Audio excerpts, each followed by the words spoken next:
haddii ay kula tahay maabka ama qariirada adduunka maanta la adeegsado inay tahay mid sax ah, ogow in wax badan lagu soo qaldayay. haddaba qariiradan aad u jeedaan ee badankeenu ay garanayaan ayaa waxaa adduunka laga adeegsanayay muddo 500 oo sano ah, waxaana loo yaqaanaa Mercator Protection. waana midda ugu caansan looguna isticmaalka badan yahay adduunka marka laga reebo xoogaa wadamo yar oo fara ku tiris ah. waana isla qariirada sidoo kale lagu adeegsado Google-ka, balse qariiradan ayaa waxaa ka buuxa qaladaad fara badan aadan hore u ogeyn. mana aha qariiradan sawir uu ka soo qaaday dayax gacmeedka dhulka, waayo maabka qariiradan ayaa waxa uu dhulku u muuqdaa inuu fidsan yahay. sidaan dhammaanteenaba wada ognahay, dhulku waa sida kubadda oo kale. sidaa awgeed waxaa jira qariirado badan oo qaabab kala duwan leh oo loo yaqaano Mercator Protection, oo loogu magac daray ninkii ikhtiraacay qariiradan. haddaba si aan wax badan oo mowduucan ah iskula fahanno, aan dhowr tusaale soo qaadanno. tusaalaha koowaad aan soo qaadanayno waa jasiiradda Greenland ee ka tirsan dowladda Denmark. waxaad arkaysaa markii aad u fiirsato qariirada in jasiiradan ay tahay mid aad iyo aad u xajmi weyn. balse haddii aan soo qaadanno oo ag dhigno qaaradda Afrika, waxaan arkaynaa in ay ku soo dhowaanayso xajmi ahaan ilaa iyo xad qaaradda Afrika. laakiin sida dhabta ah, jasiiradan waxa ay ka yar tahay xitaa dowladda Algeria. sidoo kale haddii aan meel walba aan ka soo baarno cabirka masaaxadda labadan qariirad, waxaan soo heli doonaa in cabirka jasiiradda Greenland ay ku fadhiso ay tahay 2.1 milyan oo kiiloomitir oo iskuweer, halka cabirka masaaxadda qariiradda Afrika ay tahay 30 milyan oo kiiloomitir oo iskuweer. taas oo ka dhigan in qaaradda Afrika ay 5 jeer ka weyn tahay qariiradda Greenland, halka ay dowladda Algeria cabir ahaan ay gaarayso 2.3 milyan oo kiiloomitir oo iskuweer. balse markii aan caadi u eegno maabka caalamka oo idil, waxay jasiiradda Greenland kula muuqanaysaa cabirkan aadka u weyn. tusaalaha kale aan soo qaadan karno waa dowladda Ruushka oo iyaduna ku fadhisa cabir bahalnimo ah oo aad u weyn marka loo eego qariiradan. bal marka aan ku jimeyno iyadana qaaradda Afrika, dabcan waxaan arkaynaa in cabirka qaaradda Afrika oo dhan uuba dhexgalayo Ruushka, iyadoo welina ay qariiradda Ruushka ay ka bannaan tahay qaybo badan. sidoo kale xitaa haddii aan soo qaadano qariiradda Koonfur Amerika, aan isku dayno in aan ku buuxino inta kale ee hartay, weli qayb kale oo weyn ayaa haraysa oo bannaan. balse haddii aan raadino cabirka saxda ah ay ku fadhiso dowladda Ruushka, waxaan heli doonaa in uu yahay 17.1 milyan oo kiiloomitir oo iskuweer. yacni taas oo ka dhigan in Ruushka uu la eg yahay kala bar keliya cabirka qaaradda Afrika. tusaalaha kale aan soo qaadanayno waa dowladda Sweden oo iyadana u muuqanaysa in ay tahay dowlad dhul baaxad leh qabta oo kale marka aad qariirada aad ka eegto. balse haddii aan ku jimeyno oo aan dhinac dhigno cabirka dowladda Madagaskar, waxaad arki doontaa in ay 2 jeer ka weyn tahay cabirka dowladda Madagaskar. mideeda kale, dowladda Canada ayaa waxaad si dhammaystiran ugu dhex arki kartaa qariiradan, iyadoona ku fadhisa cabir aan caadi ahayn. sidoo kale, Canada haddii aan isku dayno in aan ku jimeyno qaaradda Afrika, waxaan si toos ah u arkaynaa in ay gebi ahaanba ay la qayso qaaradda Afrika cabirkeeda oo dhan.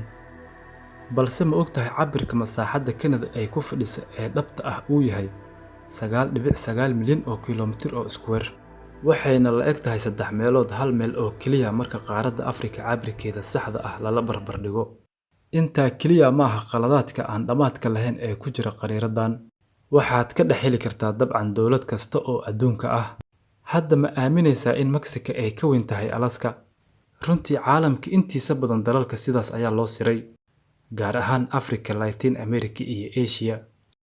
balse la yaabka jira ayaa waxa uu yahay, maxay dowladahan sidan oo idil ay u sameeyeen? balse sida dhabta ah aan wada ognahay ayaa waxa ay tahay in xajmiga weyn uu yahay awood lagu faano, si caqliga baadinka ah ee ummadahaasi kale ay u gasho ayna u qaataan in ay yihiin dowlado ka waaweyn iyaga. tan kale ee khatarta ah ayaa waxa ay tahay in meeshu ay ku jirto cunsuriyad. si aad ila fahanto, waxaad isweydiisaa maxay qaaradda Afrika iyo Koonfur Amerika ee dadka kalarka iyo madowgu ay degaan looga dhigay qaarado ka yar kuwa wadamada kale ee dadka caddaanka ah ay degaan, sida Canada, Ruushka iyo Mareykanka. yacni waxaad fahmaysaa in caqliyadda ka dambeysa nidaamka qariiradan ay tahay mid ku dhisan cunsuriyad, micno ahaan wax u eg annaga idinka weyn oo kale. waana waxaas waxa carruurta loogu dhigo iskuulka wadamo badan oo caalamka ah. tusaale kale haddii aan ku siiyo, Marka aad u fiirsato qariiradan waxaad arkaysaa Mareykanka inuu ku yaalo iskuna aadiyay wadamada bartamaha dhulka dhaca. Laakiin u fiirso haddana Mareykanku ma maro qadka toosan ee dhulbaraha, kaasoo u qaybiya dhulka qaybta waqooyi iyo qaybta koonfureed. Haddii ay qariiradan ay sax tahay, waxaa loo baahnaa inuu dhulbaruhu ama qadka toosan uu ka maro Mareykanka magaalada Chicago. Markaasna waa inay Chicago ahaataa mid cimilo kulul leh. Laakiin sidaas ay tahay, haddana qariiradan waa mid la adeegsado ilaa iyo maanta. Si fiican ugu fiirso, hadduu Mareykanku bartamaha dalalka dhaca uu ku yaalo dhanka hoose ee qariirada wadamada kale ee la dhaca sida Mongolia, China, India, Pakistan iyo Afghanistan waa inay iyaguna ku aadaan isla bartamaha. Laakiin sidaas uma muuqato. Waxaa la ogyahay maanta inuu dhulbaruhu si toos ah u maro geeska Afrika, koonfurta Amerika ilaa iyo koonfurta Aasiya. Tan kale weligeen waxaan ogeyn in ay jiraan 5 qaaradood oo kaliya, sida Afrika, Australia, Yurub iyo Aasiya iyo qaaradda Amerika. Weligaa ma aragtay meel Greenland lagu sheegayo in ay tahay qaarad? Haddana waxay u muuqataa in laga dhaadhiciyay adduunka in ay tahay mid aad u weyn oo dhul baaxad leh ku fadhisa, sida nooga muuqato qariirada. Balse haddana waxa ka yaabin doona ayaa ah marka aad qariiradan halka hoose qoraalka ku yaala aad akhriso oo leh runtii koonfurta Amerika waxa ay 9 jeer ka weyn tahay Greenlandka. Now, folks, this is the map that we use in the schools. Look where the United States is, in the middle of the world, right? Now, here's the USSR, which is no more, of course, Mongolia, China, Africa, India, Pakistan, Afghanistan. Now, look over here. USSR, Mongolia, China, India, Pakistan, Afghanistan. Twindia is here. We have 2 Indias. Did you know that? Now, people, this is a flat-out lie. Look at the size of Greenland and the size of South America. According to your social studies teachers, what were continents? Largest land masses on the face of the earth, right? Now, do you know the continents? Africa, Asia, Australia, Antarctica, Europe, North America, and South America. Did I say Greenland? Well, Greenland isn't a continent, but it's a huge landmass according to this map, right? The map is a flat-out lie, people. If you read the legend on the map, here it says, in fact, South America is actually 9 times larger than Greenland. Now, look at this map. The equator on this map is down here.